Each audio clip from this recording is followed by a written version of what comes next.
去了趟日本才知道，他们从来不手洗衣服的原因。不得不说，日本人是真聪明，这么小的一个机器，放进洗手台，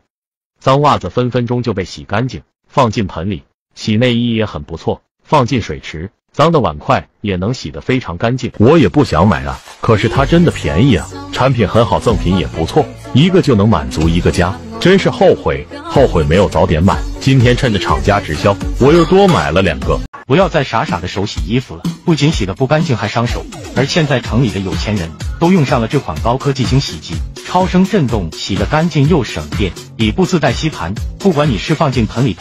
还是洗手池里，它立马就变成了一个洗衣机，能360度全方位清洁衣物，比传统手洗干净又方便。特别是家里经常洗宝宝衣服的，和懒人不爱洗内衣袜子的，而这个就能很好的帮你解决这个烦恼。今天我还告诉你一个好消息，我们今天免费发货给您试用这款高科技清洗机。以下你们看到的视频均是我们客户反馈的真实效果视频，使用起来简单方便又省时省力，而且你就是把它放在厨房，用来清洗碗筷都没有问题，无需担心任何安全隐患，一个能用好几年，简直是懒人的福音，家家必备的好东西啊！关键是这么好用的东西还不到1顿饭钱，喜欢的朋友可不要再错